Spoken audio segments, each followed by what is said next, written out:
माननीय सभासदों, माननीय अध्यक्ष जी,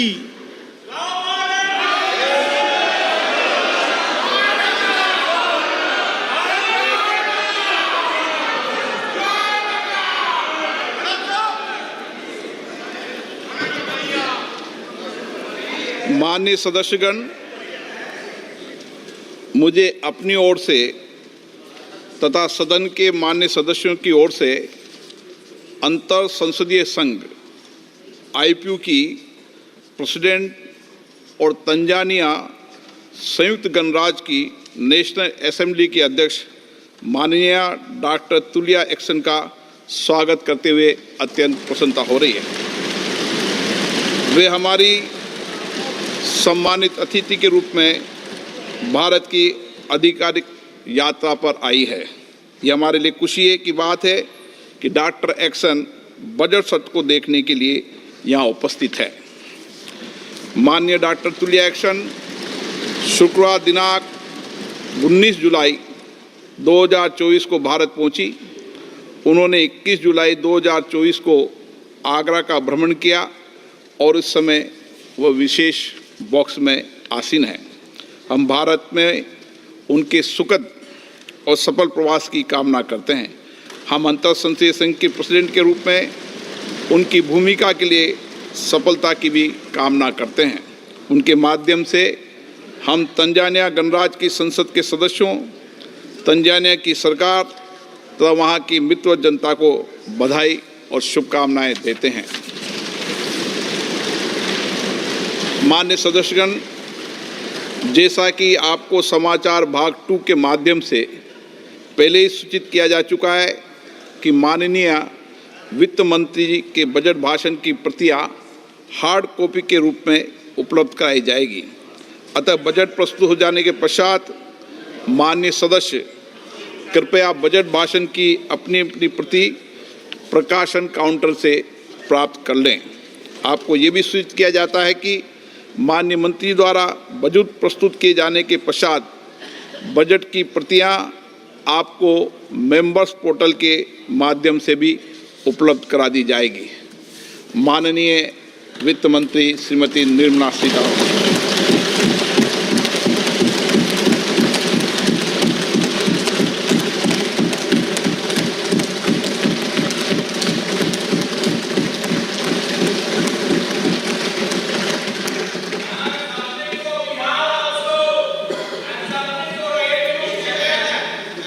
Honorable Speaker, I present the budget for 24-25. Introduction. The people of India have reposed their faith in the government led by Honorable Prime Minister Shri Narendra Modi and re-elected it for a historic third term under his leadership.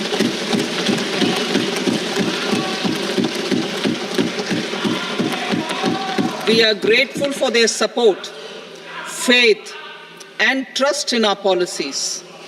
We are determined to ensure that all Indians, regardless of religion, caste, gender, and age, make substantial progress in realizing their life goals and aspirations. Global context. The global economy, while performing better than expected, is still in the grip of policy uncertainties. Elevated asset prices, political uncertainties, and shipping disruptions continue to pose significant downside risks for growth and upside risks to inflation. In this context, India's economic growth continues to be the shining exception and will remain so in the years ahead.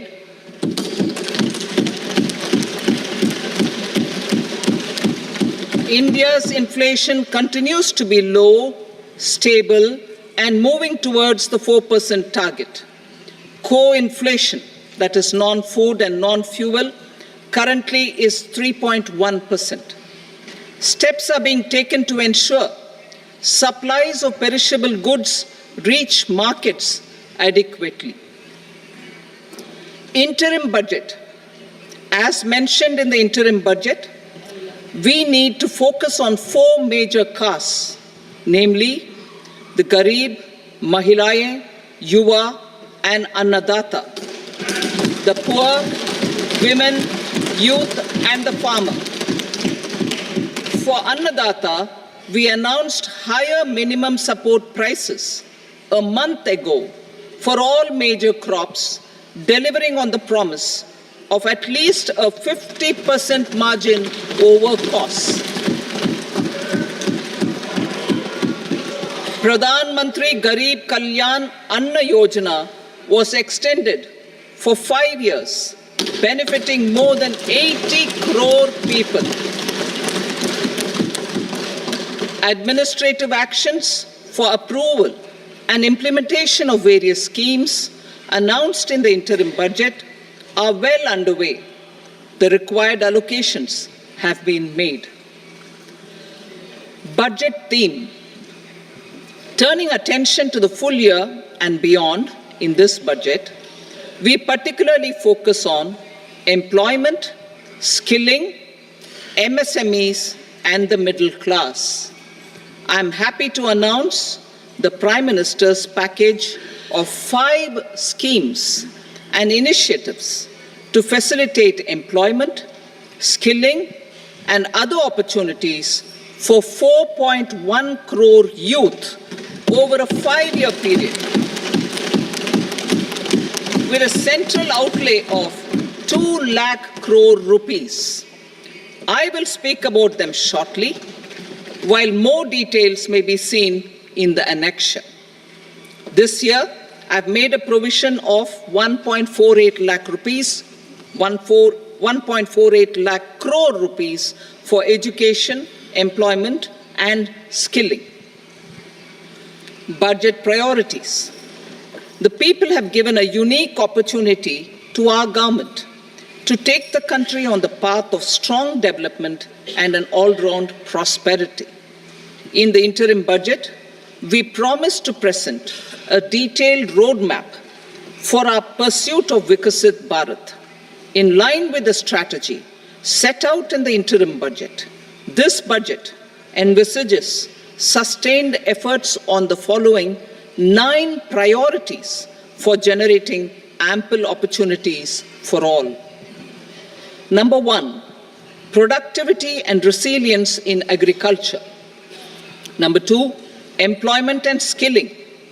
Number 3, inclusive human resource development and social justice. 4, manufacturing and services. 5, urban development. 6, energy security. 7, infrastructure. 8, innovation, research and development. And 9, next generation reforms. Subsequent budgets will build on these and add more priorities and actions. A more detailed formulation will be carried out as part of the economic policy framework, about which I will speak later in this speech. This budget details some of the specific actions to be initiated in the current year towards fulfillment of these priorities, with potential for transformative changes. The budget also covers some of the previously made announcements with intent to strengthen them and step up their implementation for expediting our journey towards the goal of Vikasit Bharat. Priority 1, productivity and resilience in agriculture. Transforming agricultural research. Our government will undertake a comprehensive review of the agricultural research setup to bring the focus on raising productivity and developing climate-resilient varieties. Funding will be provided in challenge mode, including to the private sector. Domain experts, both from the government and outside, will oversee the conduct of such research. Release of new varieties. New 109 high-yielding and climate-resilient varieties of 32 field and horticultural crops will be released for cultivation by farmers. Natural farming. In the next 2 years, 1 crore farmers across the country will be initiated into natural farming, supported by certification and branding. Implementation will be through scientific institutions and willing gram panchayats. 10,000 need-based bio-input resource centers will be established. Missions for pulses and oilseeds. For achieving self-sufficiency in pulses and oilseeds, we will strengthen their production, storage, and marketing. As announced in the interim budget, a strategy is being put in place to achieve Atmanirbharta for oilseeds such as mustard, groundnut, sesame, soybean, and sunflower. Vegetable production and supply chains. Large-scale clusters for vegetable production will be developed closer to major consumption centers. We will promote farmer-producer organizations, cooperatives, and startups for vegetable supply chains, including for collection and storage and marketing. Digital public infrastructure for agriculture. Buoyed by the success of the pilot project, our government, in partnership with the states, will facilitate the implementation of the digital public infrastructure in agriculture for coverage of farmers and their lands in 3 years. During this year, digital crop survey for Kharif using the DPI will be taken up in 400 districts. The details of 6 crore farmers and their lands will be brought into the farmer and land registries. Further, the issuance of Jan Samarth based Kisan credit cards will be enabled in 5 states. Shrimp production and export. Financial support for setting up a network of nucleus breeding centers for shrimp brood stocks will be provided. Financing for shrimp farming, processing, and export will be facilitated through NABARD. National cooperation policy. Our government will bring out a national cooperation policy for systematic, orderly, and all-round development of the cooperative sector, fast-tracking growth of rural economy and generation of employment opportunities on a large scale will be the policy goal. This year, I have made a provision of 1.52 lakh crore rupees for agriculture and allied sectors.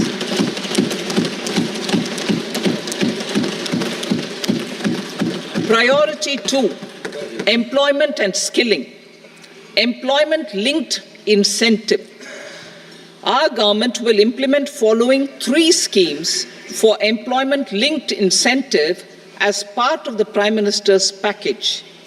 These will be based on enrollment in the EPFO and focus on recognition of first-time employees and support to employees and employers. Scheme A, first-timers. This scheme will provide 1 month wage to all persons newly entering the workforce in all formal sectors.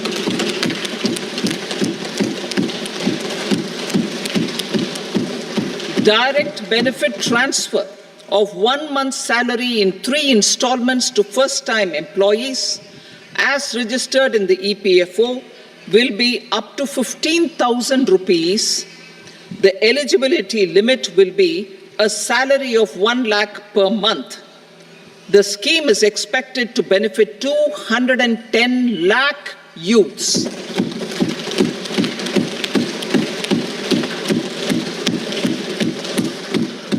Scheme B, job creation in manufacturing. This scheme will incentivize additional employment in the manufacturing sector linked to the employment of first-time employees. An incentive will be provided at specified scale directly both to the employee and the employer with respect to the EPFO contribution in the first 4 years of employment. The scheme is expected to benefit 30 lakh youth entering employment and their employers.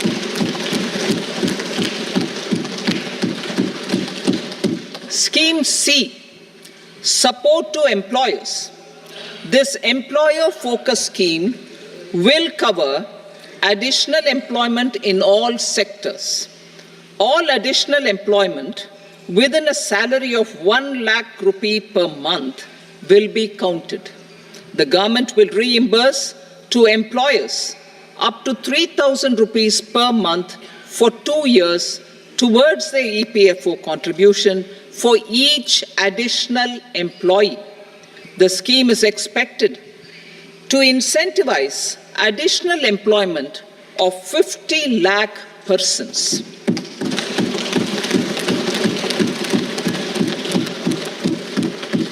Participation of women in the workforce.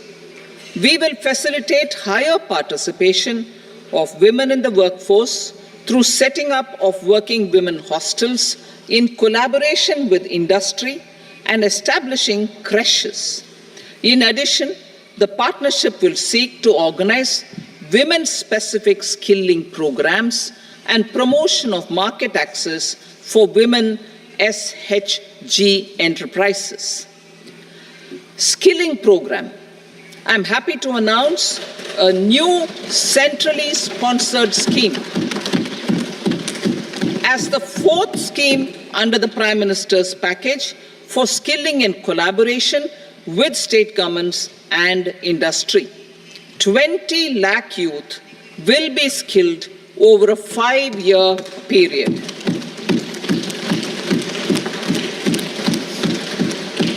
$1,000 industrial training institutes will be upgraded in hub and spoke arrangements with outcome orientation. Course content and design will be aligned to the skill needs of industry, and new courses will be introduced for emerging needs. Skilling loans. The model skill loan scheme will be revised to facilitate loans up to 7.5 lakh rupees with a guarantee from a government-promoted fund. This measure is expected to help 25,000 students every year.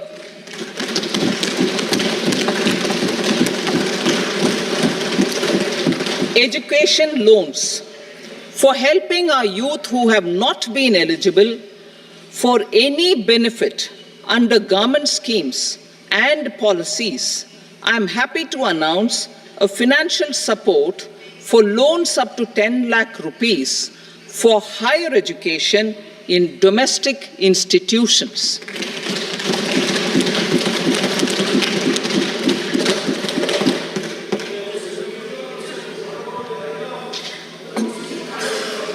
E-vouchers for this purpose. E-vouchers for this purpose will be given directly to 1 lakh students every year for annual interest subvention of 3% of the loan amount. Priority 3, inclusive human resource development and social justice, saturation approach. Our government is committed to all-round, all-pervasive and all-inclusive development of people, particularly farmers, youth, women, and the poor. For achieving social justice comprehensively, the saturation approach of covering all eligible people through various programs, including those for education and health, will be adopted to empower them by improving their capabilities.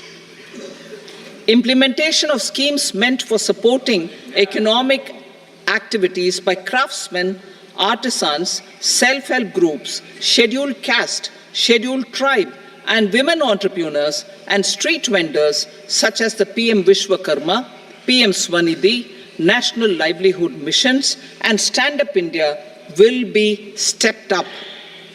Purvodaya. The states in the eastern part of the country are rich in endowments and have strong cultural traditions. We will formulate a plan, Purvodaya, for the all-round development of the eastern region of the country, covering Bihar, Jharkhand, West Bengal, Odisha, and Andhra Pradesh. This will cover human resource development, infrastructure, and generation of economic opportunities to make the region an engine to attain Vikasit Bharat. On the Amritsar-Kolkata Industrial Corridor, we will support development of an industrial node at Gaya.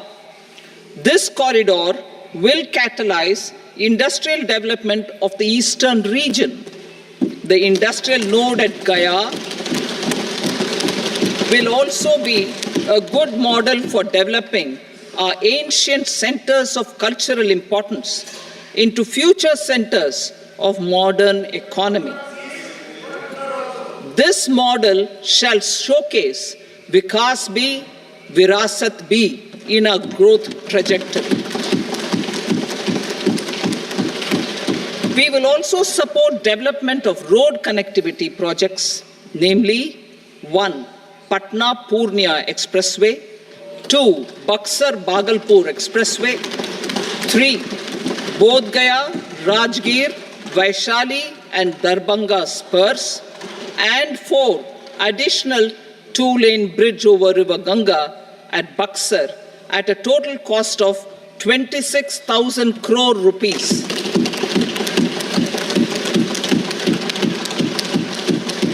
Power projects, including setting up of a new 2,400 megawatt power plant at Pir Painti, will be taken up at a cost of 21,400 crore rupees. New airports, medical colleges, and sports infrastructure in Bihar will be constructed. An additional allocation to support capital investments will be provided.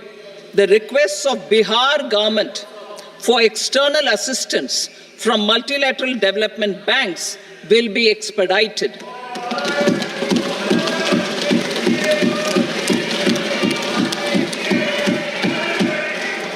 Andhra Pradesh Reorganization Act.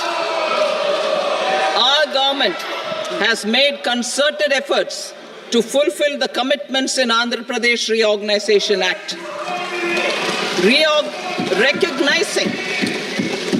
Recognizing the state's need for the capital, recognizing the state's need for a capital, we will facilitate special financial support through multilateral development agencies. In the current financial year, 15,000 crore rupees will be arranged with additional amounts in future years.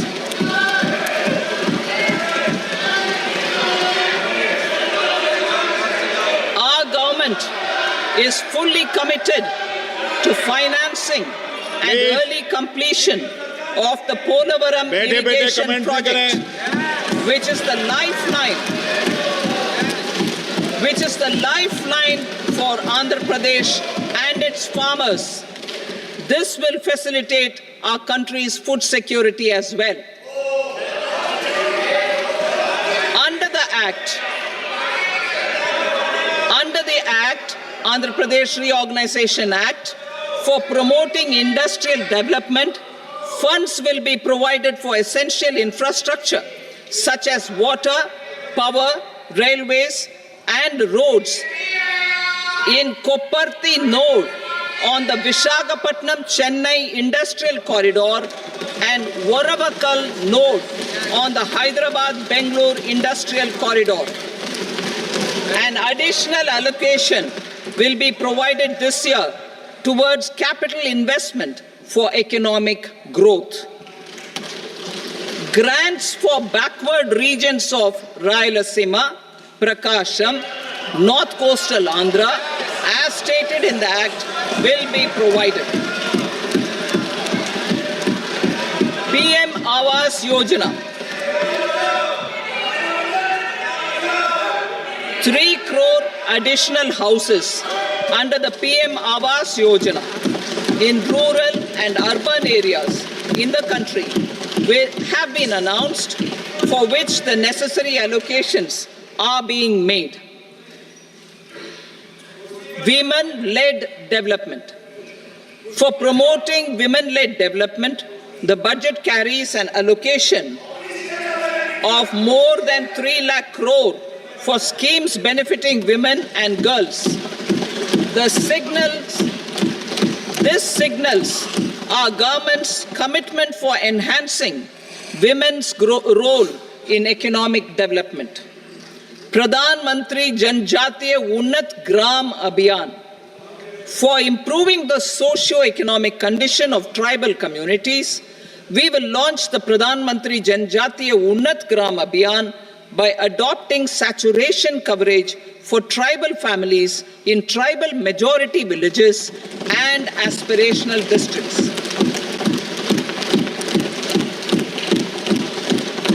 This will cover 63,000 villages, benefiting 5 crore tribal people. Bank branches in northeastern region. More than 100 branches of India Post Payment Bank will be set up in the northeast region to expand the banking services. This year, I have made a provision of 2.66 lakh crore rupees for rural development, including rural infrastructure. Priority 4, manufacturing and services, support for promotion of MSMEs. This budget provides special attention to MSMEs and manufacturing, particularly labor-intensive manufacturing. We have formulated a package covering financing, regulatory changes, and technology support for MSMEs to help them grow and also compete globally, as mentioned in the interim budget. I am happy to announce the following specific measures. Credit guarantee scheme for MSMEs in the manufacturing sector. For facilitating term loans to MSMEs for purchase of machinery and equipment without collateral or third-party guarantee, a credit guarantee scheme will be introduced. The scheme will operate on pooling of credit risks of such MSMEs. A separately constituted self-financing guarantee fund will provide to each applicant guarantee cover up to 100 crore rupees, while the loan amount may be larger. The borrower will have to provide an upfront guarantee fee and an annual guarantee fee on the reducing loan balance. New assessment model for MSME credit. Public sector banks will build their own in-house capability to assess MSMEs for credit instead of relying on external assessment. They will also take a lead in developing or getting developed a new credit assessment model based on the scoring of digital footprints of the MSMEs in the economy. This is expected to be a significant improvement over the traditional assessment of credit eligibility based only on asset or turnover criteria. That will also cover MSMEs without a formal accounting system. Credit support to MSMEs during stress period. I'm happy to announce a new mechanism for facilitating continuation of bank credit to MSMEs during their stress period while being in special mention account, SMA stage, for reasons beyond their control. MSMEs need credit to continue their business and to avoid getting into the NPA stage. Credit availability will be supported through a guarantee from a government-promoted fund. Mudra loans. The limit of Mudra loans will be enhanced to 20 lakh from the current 10 lakh for those entrepreneurs who have availed and successfully repaid previous loans under the Tarun category. Enhanced scope for mandatory onboarding in TREDS. For facilitating MSMEs to unlock their working capital by converting their trade receivables into cash, I propose to reduce the turnover threshold of buyers for mandatory onboarding on the TREDS platform from rupees 500 crore to 250 crore rupees. This measure will bring 22 more CPSCs and 7,000 more companies onto the platform.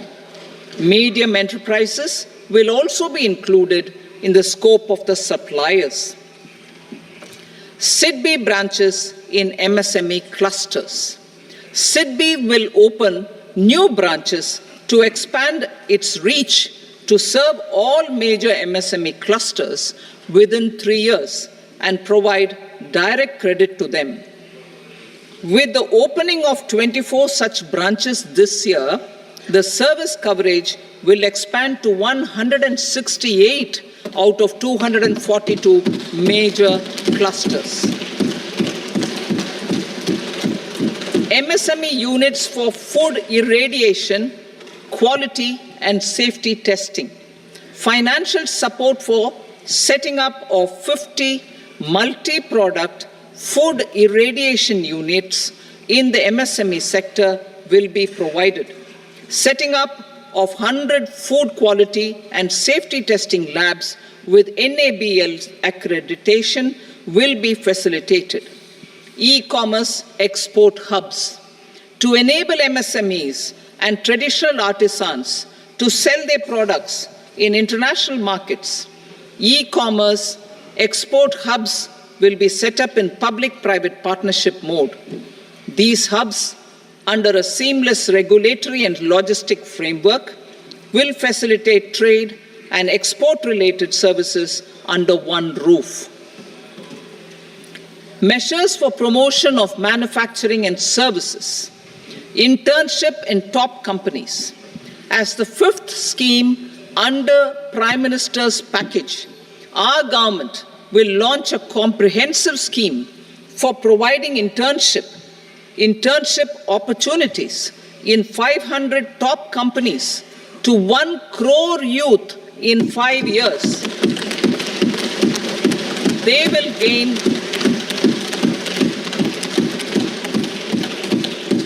will gain exposure for 12 months to real-life business environment, varied professions, and employment opportunities. An internship allowance of 5,000 per month, 5,000 rupees per month, along with a one-time assistance of 6,000 rupees will be provided. Companies will be expected to bear the training cost and 10% of their internship cost from their CSR funds. Industrial parks.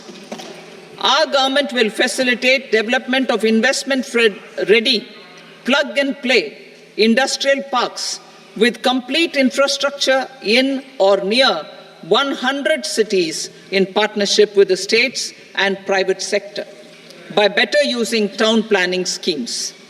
12 industrial parks under the National Industrial Corridor Development Program also will be sanctioned.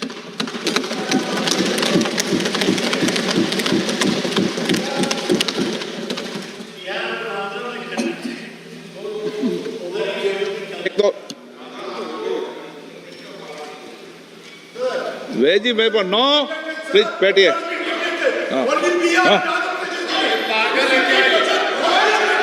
rental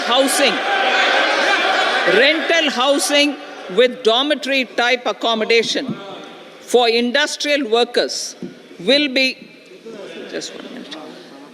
Rental housing, I repeat, rental housing with dormitory type accommodation for industrial workers will be facilitated in PPP mode with VGF support and commitment from anchor industries. Shipping industry, ownership, leasing, and flagging reforms will be implemented to improve the share of Indian shipping industry and generate more employment. Critical mineral mission. We will set up a critical mineral mission for domestic production, recycling of critical minerals, and overseas acquisition of critical mineral assets. Its mandate will include technology development, skilled workforce, extended producer responsibility framework, and a suitable financing mechanism. Offshore mining of minerals. Our government will launch the auction of the first tranche of offshore blocks for mining, building on the exploration already carried out. Digital public infrastructure applications. Turning to the services sector, I propose development of DPI applications at population scale for productivity gains, business opportunities, and innovation by the private sector. These are planned in the areas of credit, e-commerce, education, health, law and justice, logistics, MSME service delivery, and urban governance. Integrated technology platform for IBC ecosystem. An integrated technology platform will be set up for improving the outcomes under the Insolvency Bankruptcy Code for achieving consistency, transparency, timely processing, and better oversight for all stakeholders. Voluntary closure of LLPs. The services of the Center for Processing Accelerated Corporate Exit, CPACE, will be extended for voluntary closure of LLPs to reduce the closure times. National Company Law Tribunals. The IBC has resolved more than 1,000 companies, resulting in direct recovery of 3.3 lakh crore to creditors. 3.3 lakh crore rupees to creditors. In addition, 28,000 cases involving over 10 lakh crore rupees have been disposed of even prior to admission. Appropriate changes to the IBC, reforms and strengthening of the tribunal and appellate tribunals will be initiated to speed up insolvency resolution. Additional tribunals will be established. Out of those, some will be notified to decide cases exclusively under the Companies Act. Debt recovery. Steps for reforming and strengthening debt recovery tribunals will be taken. Additional tribunals will be established to speed up recovery. Priority 5, urban development. Cities as growth hubs. Working with states, our government will facilitate development of cities as growth hubs. This will be achieved through economic and transit planning and orderly development of peri-urban areas utilizing town planning schemes. Creative redevelopment of cities. For creative brownfield redevelopment of existing cities with a transformative impact, our government will formulate a framework for enabling policies, market-based mechanisms, and regulation. Transit-oriented development. Transit-oriented development plans for 14 large cities with a population above 30 lakh will be formulated, along with an implementation and financing strategy. Urban housing. Under the PM Awas Yojana, Urban 2.0, housing needs of 1 crore urban poor and middle-class families will be addressed with an investment of 10 lakh crore rupees. This will include the central assistance of 2.2 lakh crore rupees in the next 5 years. A provision of interest subsidy to facilitate loans at affordable rates is also envisaged. In addition, enabling policies and regulations for efficient and transparent rental housing markets with enhanced availability will also be put in place. Water supply and sanitation. In partnership with state governments and multilateral development banks, we will promote water supply, sewage treatments, and solid waste management projects and services for 100 large cities through bankable projects. These projects will also envisage use of treated water for irrigation and filling up of tanks in nearby areas. Street markets. Building on the success of PM Swanidhi scheme in transforming the lives of street vendors, our government envisions a scheme to support each year over the next 5 years the development of 100 weekly hearts or street food hubs in select cities. Stamp duty. We will encourage states which continue to charge high stamp duty to moderate the rates for all and also consider further lowering duties for properties purchased by women. This reform will be made an essential component of urban development schemes. Priority 6, energy security, energy transition. In the interim budget, I had announced our strategy to sustain high and more resource-efficient economic growth, along with the energy security in terms of availability, accessibility, and affordability. We will bring out a policy document on appropriate energy transition pathways that balances the imperatives of employment, growth, and environmental sustainability. PM Surya Ghar Muft Bijli Yojana. PM Surya Ghar Muft Bijli Yojana. In line with the announcement in the interim budget,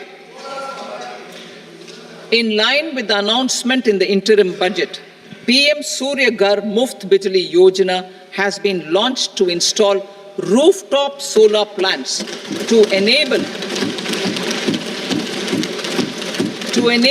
1 crore households obtain free electricity up to 300 units every month.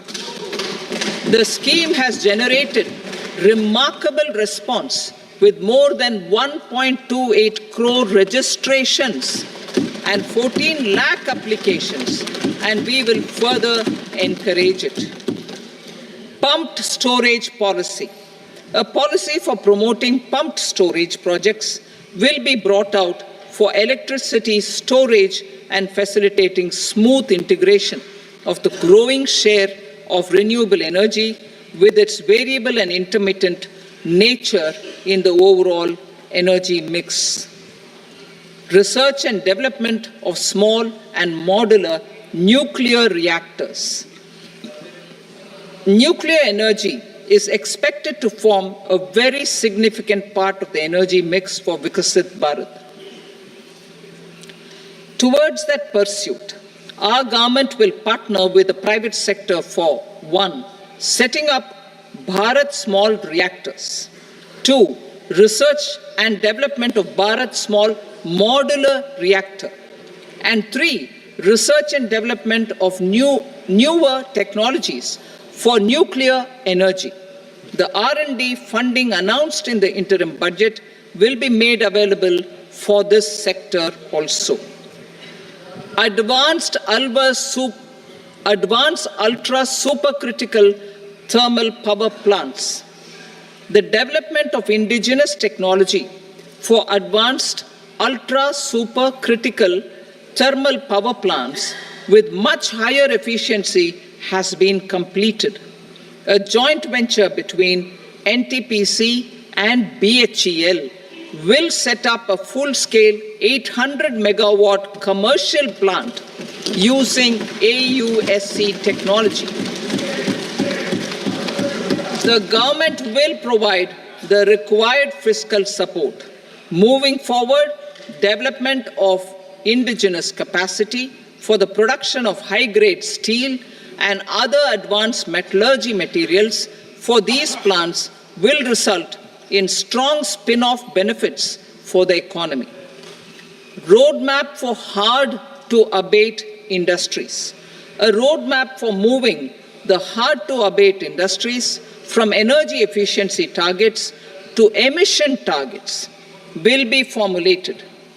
Appropriate regulations for transition of these industries from the current perform, achieve, and trade mode to Indian carbon market mode will be put in place. Support to traditional micro and small industries. An investment-grade energy audit of traditional micro and small industries in 60 clusters, including brass and ceramic, will be facilitated. Financial support will be provided for shifting them to cleaner forms of energy and implementation of energy efficiency measures. The scheme will be replicated in another 100 clusters in the next phase. Priority 7, infrastructure investment by central government. Significant investment the central government has made over the years in building and improving infrastructure has had a strong multiplier effect on the economy. We will endeavor to maintain strong fiscal support for infrastructure over the next 5 years in conjunction with imperatives of other priorities and fiscal consolidation. This year, I have provided 11,11,111 crore rupees for capital expenditure. This would be 3.4% of our GDP. Infrastructure investment by state governments. We will encourage states to provide support of similar scale for infrastructure, subject to their development priorities. A provision of 1.5 lakh crore rupees for long-term interest-free loans have been made this year also to support the states in their resource allocation. Private investment in infrastructure. Investment in infrastructure by private sector will be promoted through viability gap funding and enabling policies and regulations. A market-based financing framework will be brought out. Pradhan Mantri Gram Sadak Yojana. Phase 4 of the PMGSY will be launched to provide all-weather connectivity to 25,000 rural habitations,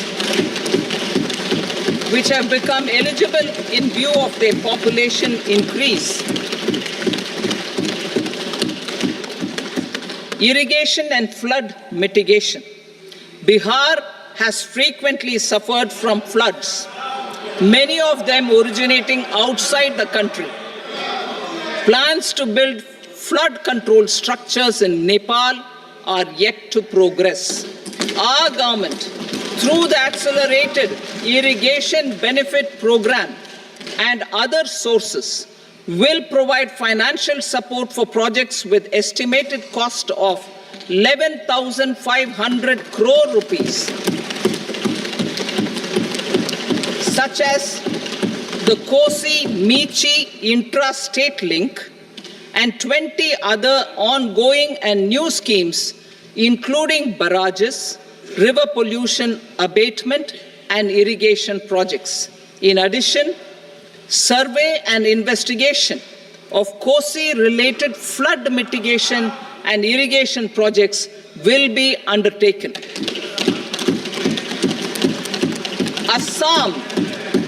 Assam grapples with floods every year by the Brahmaputra River and its tributaries. originating outside India. We will provide assistance to Assam for flood management and related projects.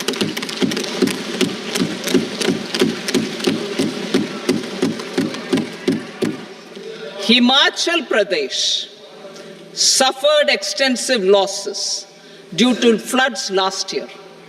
Our government will provide assistance to the state for reconstruction and rehabilitation through multilateral development assistance.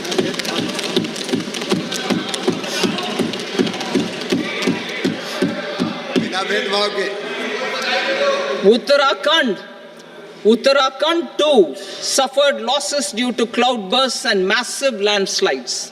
We will provide assistance to the state. Recently, Sikkim witnessed devastating flash floods and landslides that wreaked havoc across the state.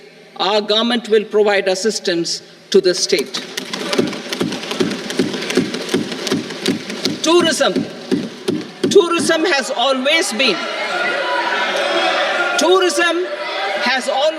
a part of our civilization. Our efforts in positioning India as a global tourist destination will also create jobs, stimulate investments, and unlock economic opportunities for other sectors. In addition to the measures outlined in the interim budget, I propose the following measures. Vishnupad Temple at Gaya and Mahabodhi Temple at Bodh Gaya in Bihar are of immense spiritual significance. Comprehensive development of Vishnupad Temple Corridor and Mahabodhi Temple Corridor will be supported, modeled on the successful Kashi Vishwanath Temple Corridor to transform them into world-class pilgrim and tourist destinations. Rajgir holds immense religious significance for Hindus, Buddhists and Jains. The 20th Tirthankara Muniswarata temple in the Jain temple complex is ancient. The Saptarishi or the 7 hot springs form a warm water Brahmkund that is sacred. A comprehensive development initiative for Rajgir will be undertaken. Our government will support the development of Nalanda as a tourist center, besides reviving Nalanda University to its glorious stature.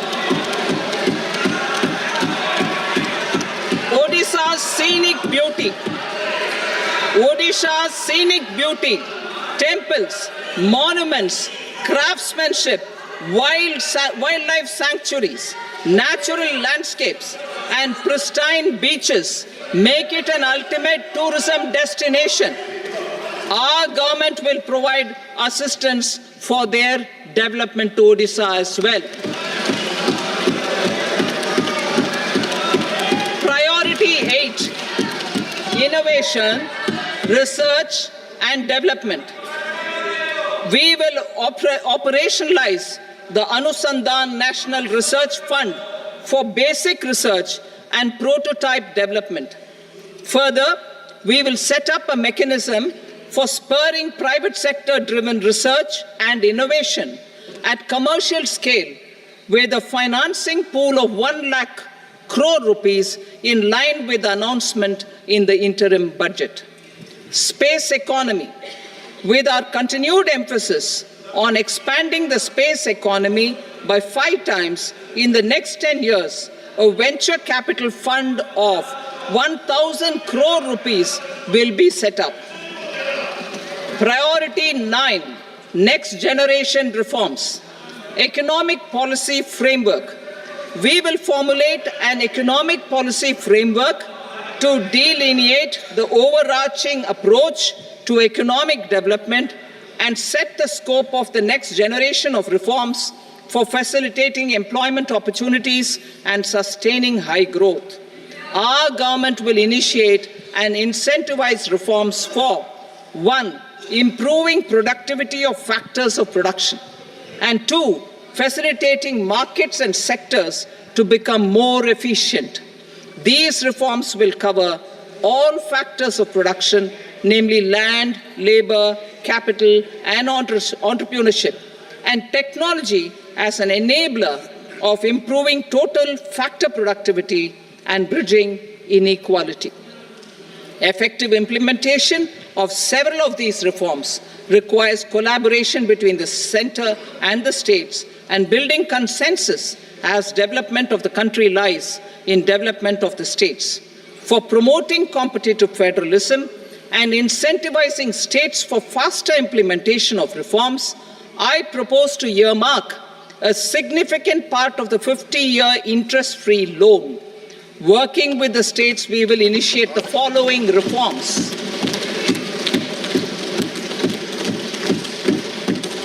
Land-related reforms and actions, both in the rural and urban areas, will cover land administration, will cover 1. Land administration, planning and management, and 2. Urban planning usage and building bylaws. These will be incentivized for completion within the next 3 years through appropriate fiscal support. Rural land-related actions. Rural land-related actions will include 1. Assignment of unique land parcel identification number, UL PIN, or Bhu Aadhaar for all lands. 2. Digitization of cadastral maps. 3. Survey of subdivisions, survey of map subdivisions as per current ownership. 4. Establishment of land registry. And 5. Linking to the farmers registry. These actions will also facilitate credit flow and other agricultural services. Urban land-related actions. Land records in urban areas will be digitized with GIS mapping. An IT-based system for property record administration, updating, and tax administration will be established. These will also facilitate improving the financial position of urban local bodies. Labor-related reforms. Services to labor. Our government will facilitate the provision of a wide array of services to labor, including those for employment and skilling. A comprehensive integration of e-Shram portal with other portals will facilitate such one-stop solution. Open architecture databases for the rapidly changing labor market, skill requirements, and available job roles, and a mechanism to connect job aspirants with potential employers and skill providers will be covered in these services. Shram Suvidha and Samadhan portal. Shram Suvidha and Samadhan portal will be revamped to enhance ease of compliance for industry and trade. Capital and entrepreneurship related reforms. Financial sector vision and strategy. For meeting financing needs of the economy, our government will bring out a financial sector vision and strategy document to prepare the sector in terms of size, capacity, and skills. This will set the agenda for the next 5 years and guide the work of the government, regulators, financial institutions, and market participants. Taxonomy for climate finance. We will develop taxonomy for climate finance for enhancing the availability of capital for climate adaptation and mitigation. This will support achievement of the country's climate commitments and green transition. Variable capital company structure. We will seek the required legislative approval for providing an efficient and flexible mode for financing leasing of aircrafts and ships and pooled funds of private equity through a variable company structure.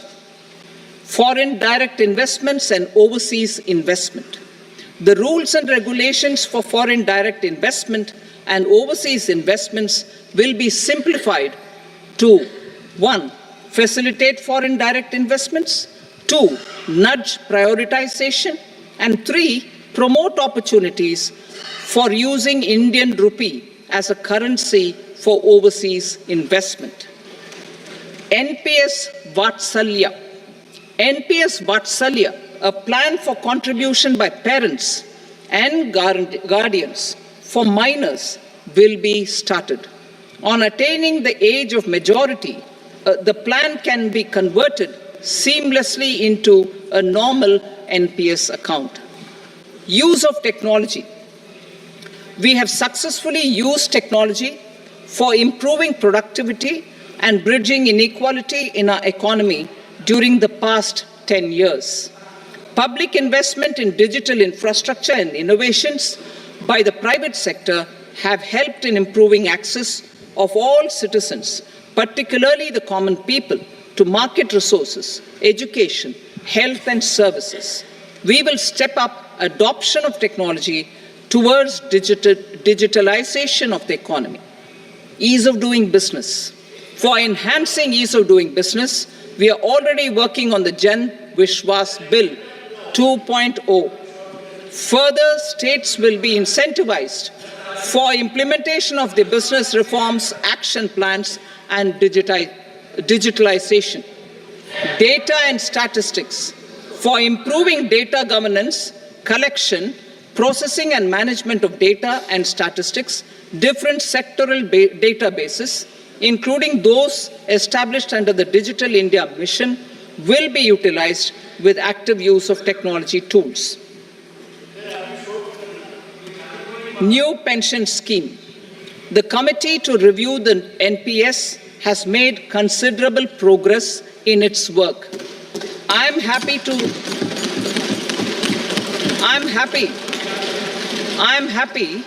that the staff side of the National Council of the Joint Consultative Machinery for Central Government Employees has taken a constructive approach. A solution will be evolved which addresses the relevant issues while maintaining fiscal prudence to protect the common citizens. Budget estimates for 24-25. For the year 24-25, total receipts other than borrowings and the total expenditure are estimated at 32.07 lakh crore rupees and 48.21 lakh crore rupees respectively. The net tax receipts are estimated at 25.83 lakh crore rupees. The fiscal deficit is estimated at 4.9% of the GDP. The gross and the net market borrowings through dated securities during 24-25 are estimated at 14.01 lakh crore rupees and 11.63 lakh crore rupees respectively. Both will be less than that in 23-24. The fiscal consolidation path announced by me in 2021 has served our economy very well, and we aim to reach the deficit below 4.5% next year. The government is committed to staying the course. From 2026-27 onwards, our endeavor will be to keep the fiscal deficit each year such that the central government's debt will be on a declining path as percentage of GDP. I will now move to Part B.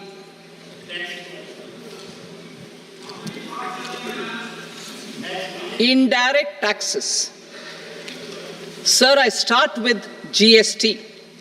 It has decreased tax incidence on the common man, reduced compliance burden and logistics cost for trade and industry, and enhanced revenues of the central and the state governments. It is a success of vast proportions. To multiply the benefits of GST, we will strive to further simplify and rationalize the tax structure and endeavor to expand it to the remaining sectors. My proposals for custom duties My proposals for customs duties intend to support domestic manufacturing, deepen local value addition, promote export competitiveness, and simplify taxation while keeping the interest of the general public and consumers paramount. In Budget 22-23, we reduced the number of customs duty rates. I propose to undertake a comprehensive review of the rate structure over the next 6 months to rationalize and simplify it for ease of trade, removal of duty inversion, and reduction of disputes. I shall now take up sector-specific customs duty proposals.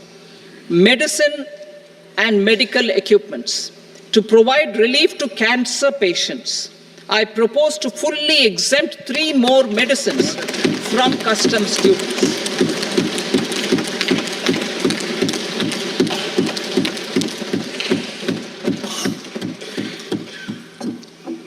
I also propose changes in the BCD on X-ray tubes and flat panel detectors for use in medical X-ray machines under the phased manufacturing program so as to synchronize them with the domestic capacity addition.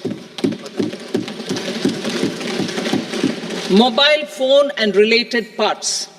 With a 3-fold increase in domestic production and almost a 100-fold jump in exports of mobile phones over the last 6 years, the Indian mobile industry has matured. In the interest of consumers, I now propose to reduce the BCD on mobile phone, mobile PCBA, and mobile charger to 15%. Critical minerals. Minerals such as lithium, copper, cobalt, and rare earth elements are critical for sectors like nuclear energy, renewable energy, space, defense, telecommunications, and high-tech electronics. I propose to fully exempt customs duties on 25 critical minerals and reduce BCD on 2 of them. This will provide a major fillip to the processing and refining of such minerals and help secure their availability for these strategic and important sectors. Solar energy. Energy transition is critical in the fight against climate change.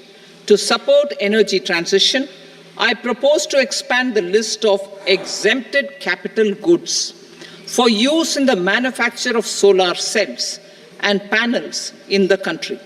Further, in view of sufficient domestic manufacturing capacity of solar gas, glass, and tinned copper interconnect, I propose not to extend the exemption of custom duties provided to them. Marine products.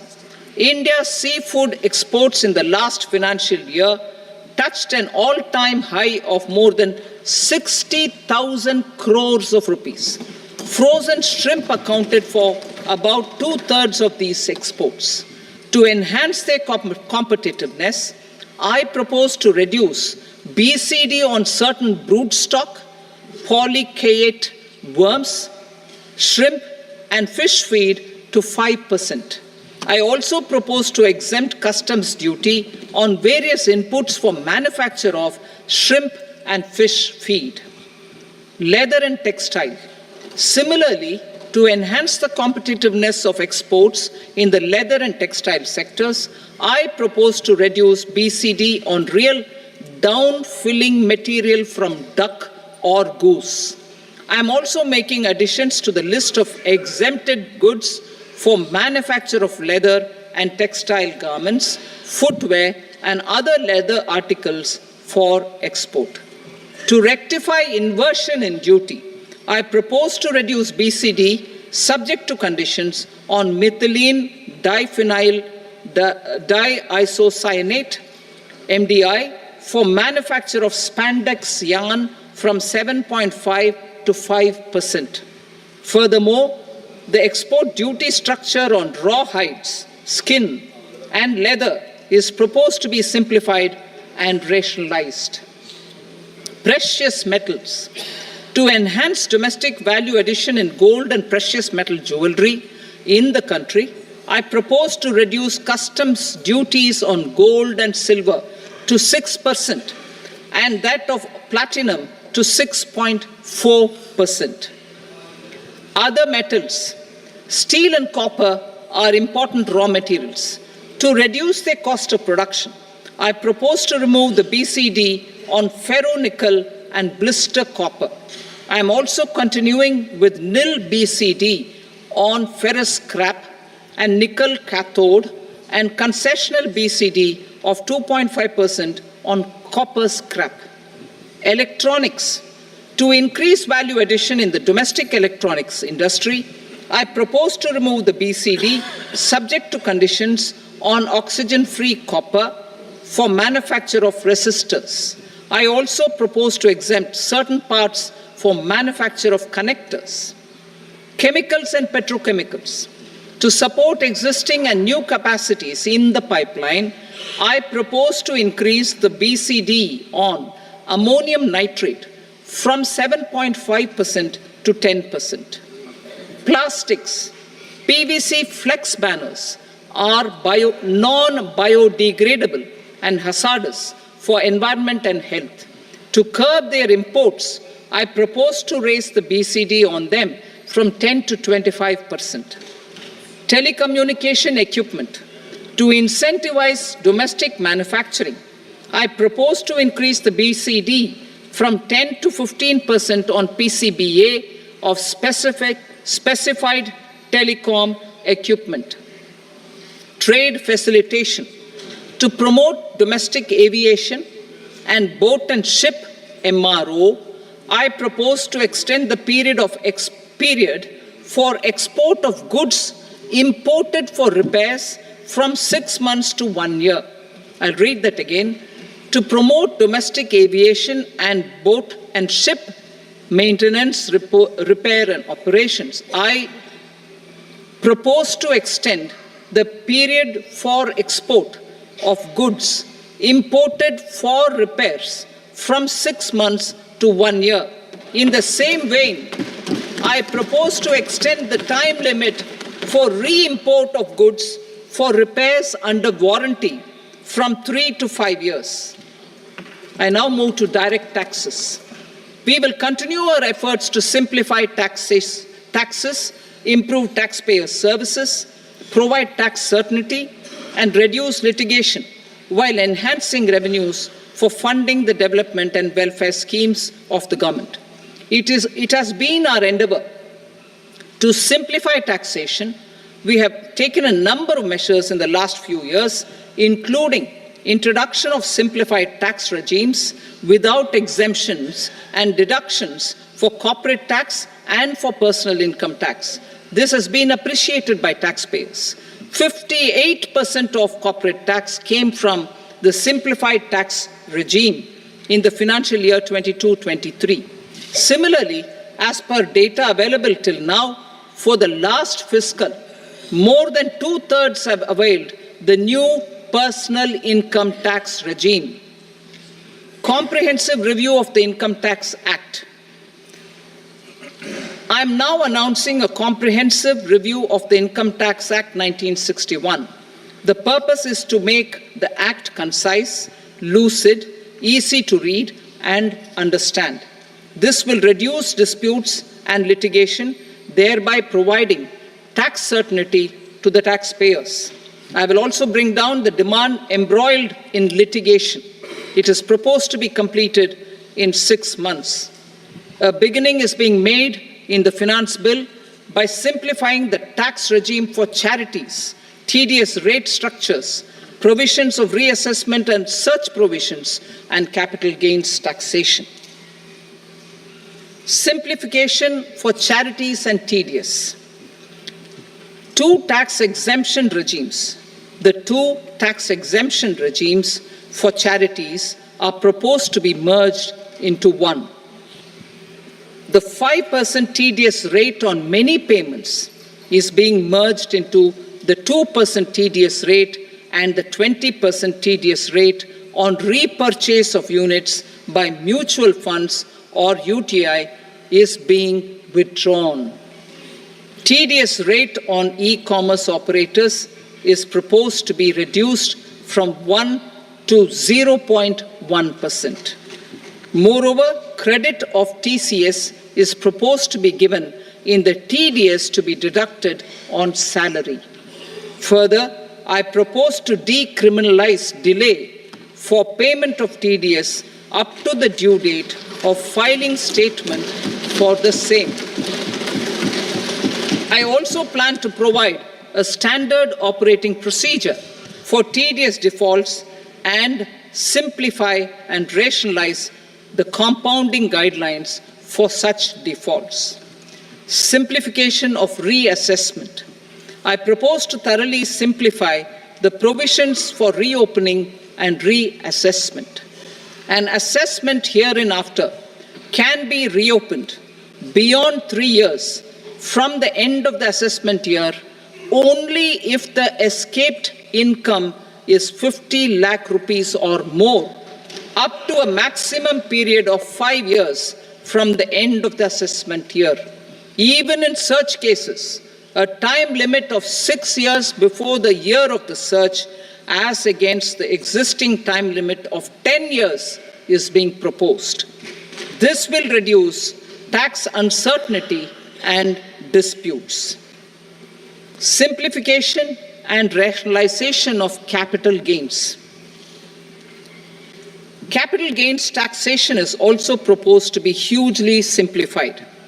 Short-term gains on certain financial assets shall henceforth attract a tax rate of 20%, while that on all other financial assets and all non-financial assets shall continue to attract the applicable tax rate. Long-term gains on all financial and non-financial assets, on the other hand, will attract a tax rate of 12.5%. For the benefit of the lower and the middle income classes, I propose to increase the limit of exemption of capital gains on certain financial assets to 1.25 lakh rupees per year. Listed financial assets held for more than a year will be classified as long-term, while unlisted financial assets and all non-financial assets will have to be held for at least 2 years to be classified as long-term. Unlisted bonds and debentures, debt mutual funds, and market-linked debentures, irrespective of holding period, however, will attract tax on capital gains at applicable rates. Taxpayer services. All the major taxpayer services under GST and most services under customs and income tax have been digitalized. All remaining services of customs and income tax, including rectification and order giving effect to appellate orders, shall be digitalized and made paperless over the next 2 years. Litigation and appeals. While our concerted efforts to reduce pendency of appeals at various appellate fora are beginning to show good results, it will continue to engage our highest attention. To dispose of the backlog of first appeals, I plan to deploy more officers to hear and decide such appeals, especially those with large tax effect. For resolution of certain income tax disputes pending in appeal, I am also proposing Vivad Se Vishwas Scheme 2024. Further, I propose to increase monetary limits for filing appeals related to direct taxes, excise, and service tax in the tax tribunals, high courts, and Supreme Court to 60 lakh rupees, 2 crore rupees, and 5 crore respectively. With a view to reduce litigation and provide certainty in international taxation, we will expand the scope of safe harbor rules and make them more attractive. We will also streamline the transfer pricing assessment procedure. Employment and investment. I have a few proposals to promote investment and foster employment. First of all, to bolster the Indian startup ecosystem, boost the entrepreneurial spirit, and to support innovation, I propose to abolish the so-called angel tax for all classes of investors. Second, there is tremendous potential for cruise tourism in India. To give a fillip to this employment-generating industry, I am proposing a simpler tax regime for foreign shipping companies operating domestic cruises in the country. Third, India is a world leader in the diamond cutting and polishing industry, which employs a large number of skilled workers. To further promote the development of this sector, we would provide for safe harbor rates for foreign mining companies selling raw diamonds in the country. Fourth, to attract foreign capital for our development needs, I propose to reduce the corporate tax rate on foreign companies from 40 to 35%. Deepening the tax base. I have a couple of proposals for deepening the tax base. First, security transaction tax on futures and options of securities is proposed to be increased to 0.02% and 0.1% respectively. Second, for reasons of equity, I propose to tax income received on buyback of shares in the hands of recipients. Other proposals. To improve social security benefits, deduction of expenditure by employers towards NPS is proposed to be increased from 10 to 14% of the employee's salary. Similarly, deduction of this expenditure up to 14% of salary from the income of employees in private sector, public sector banks and undertakings opting for the new tax regime is proposed to be provided. Indian professionals working in multinationals get ESOPs and invest in social security schemes and other movable assets abroad. Non-reporting of such small foreign assets has penal consequences under the Black Money Act. Such non-reporting of movable assets up to 20 lakh rupees is proposed to be depenalized. Other major proposals in the finance bill relate to withdrawal of equalization levy of 2%, expansion of tax benefits to certain funds and entities in IFSCs, and immunity from penalty and prosecution to Benamidar on full and true disclosure so as to improve conviction under the Benami Transaction Prohibition Act 1988. Personal income tax. Coming to personal income tax rates, I have two announcements to make for those opting for the new tax regime. First, the standard deduction for salaried employees is proposed to be increased from 50,000 to 75,000 rupees.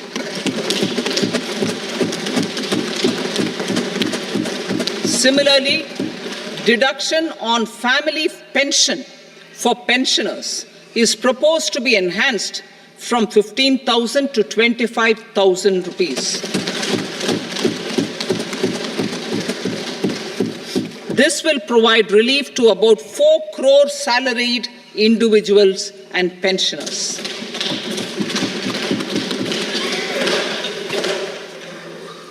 Second, in the new tax regime, the tax rate structure is proposed to be revised as follows. 0 to 3 lakh rupees, nil. 3 to 7 lakh rupees, 5%. 7 to 10 lakh rupees, 10%. 10 to 12 lakh rupees, 15%. 12 to 15 lakh rupees, 20%. And above 15 lakh rupees, 30%.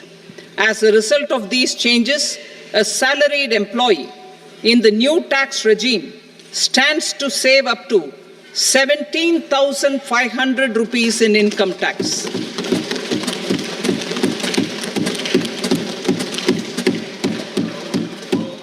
Apart from these, I am also making some other changes as given in the annexure. As a result of these proposals, revenue of about 37,000 crore, that is 29,000 crore in direct taxes and 8,000 crore in indirect taxes will be foregone, while revenue of about 30,000 crore rupees will be additionally mobilized. Thus, the total revenue foregone is about 7,000 crores annually. Mr. Speaker, sir, with this, I commend the budget to this august House. Jai Hind.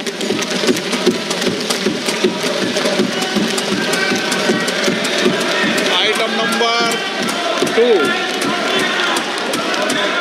Item number 2.